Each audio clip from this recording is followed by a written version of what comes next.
आइए मित्रों, हमारे YouTube चैनल स्वाध्याय में आपका हार्दिक स्वागत, अभिनंदन। आज हम आपके लिए लेकर आए हैं साधु की उम्मीद ऊपर वाले से,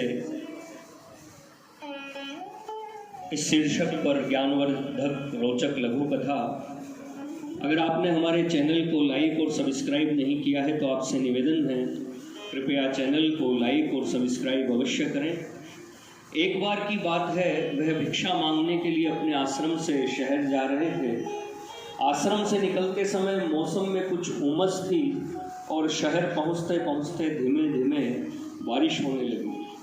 बाबा जी बोले, वाह प्रभु, क्या मौसम बना दिए हो। और भीगते हुए बस ऊपर वाले को याद करते चले जा रहे थे। रास्ते में एक चाय वाला देखता है कि कोई साधु बारिश में भीग रहा है। चाय वाले को लगा कि पता नहीं कितनी दूर से बाबा जी पैदल चले आ रहे हैं। चाय वाला यह सोचकर बाबा पर मेहरबानी करके उनको बुलाया और चाय समोसे के साथ नाश्ता करवाया। बाबा जी उसे खुश करने का बहुत सारा आशीर्वाद देकर के आगे बढ़ गए। चलते चलते बाबा जी ऊपर वाले को धन्यवाद दे रहे थे कि वाह ऊपर वाले, तेरी महिमा अपरंपार है। प्रभु, मेरी इच्छा थी समोसे खाने की और आपने क्या इंतजाम बैठाया कि बिन मांगे समोसे तो मिले और साथ ही साथ चाय भी मिल गई। यह सोचते हुए बारिश का आनंद लेते हुए मस्ती में झूमते हुए चले जा रहे थे। साथ ही साथ एकदम मस्ती में जो पानी सड़क पर भरा था उसको अपने पैरों से उछालते चले जा रहे थे। रास्ते में उन्हें एक प्रेमी युगल जोड़े मिले। बाबा जी पानी उछाल रहे थे कि गलती से महिला साथी के ऊपर पानी पड़ गया। उसने अपने पुरुष साथी को बताया कि देखो, बाबा ने मेरे कपड़े खराब कर दिए। यह सुनकर उसका पुरुष साथी गुस्से से आग बबूला हो गया और बाबा जी को 2 थप्पड़ जड़ दिए।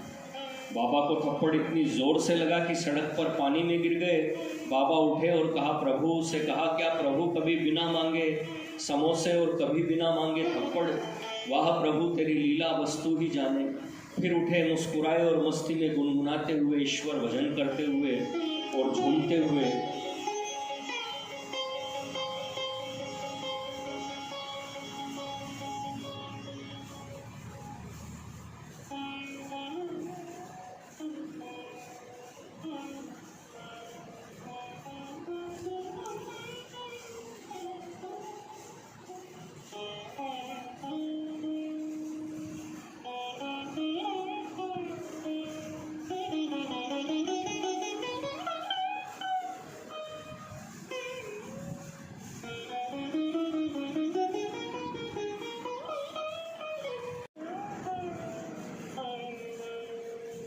भजन करते हुए और झूमते हुए चल दिए। थोड़ी दूर गए थे कि इधर जो पुरुष साथी था वह सीढ़ी से चढ़ रहा था और फिसल करके गिर गया। उसे बहुत जोर से चोट आ गई। चोट इतनी आ गई कि वह बेहोश हो गया। अब लड़की बहुत परेशान हो गई और चिल्लाने लगी कि बाबा जी को थप्पड़ मार दिया, इसलिए बाबा ने श्राप दे दिया। उनके श्राप से ही यह सब हुआ।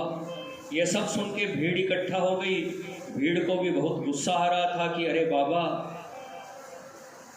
अरे उस बाबा की इतनी मजाल, उसने श्राप दे दिया, उसे तो सबक सिखाना पड़ेगा।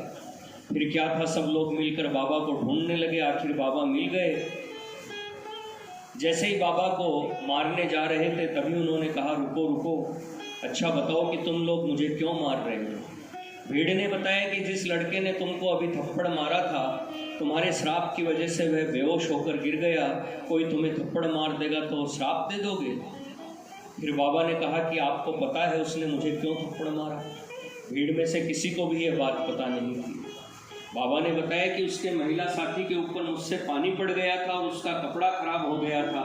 उसके साथी, उसके यार का कपड़ा खराब हो गया तो उसने मुझे थप्पड़ मार दिया। और आपको पता है मेरा यार वो ऊपर वाला है। अब उस ऊपर वाले ने देखा होगा कि उसके साथी के ऊपर थप्पड़ पड़ा, तो हो सकता है कि बदले में वही कुछ किए होंगे। अब मुझे कुछ भी नहीं पता, उसकी महिमा वो ही जाने। और हाँ, मैंने कोई श्राप नहीं दिया है। यह सुनकर भीड़ पीछे हट गई। बाबा जी फिर मुस्कुराते हुए मस्ती में ईश्वर भजन करते हुए झूमते हुए चल दिए। यह छोटी सी कहानी हमें यह बताती है कि अगर आपका भरोसा उस ईश्वर पर है तो सब कुछ अच्छा होगा, और हमारे जो कर्म हैं उसका फल हमें कहीं से भी ढूंढ निकालेगा, क्योंकि हमारे कर्मों के उत्तराधिकारी सिर्फ और सिर्फ हम होते हैं। मित्रों, यह थी साधु की उम्मीद ऊपर वाले से इस शीर्षक पर ज्ञानवर्धक रोचक लघु कथा। अगर आपको हमारा चैनल पसंद आए तो इसे लाइक और सब्सक्राइब अवश्य करें। धन्यवाद।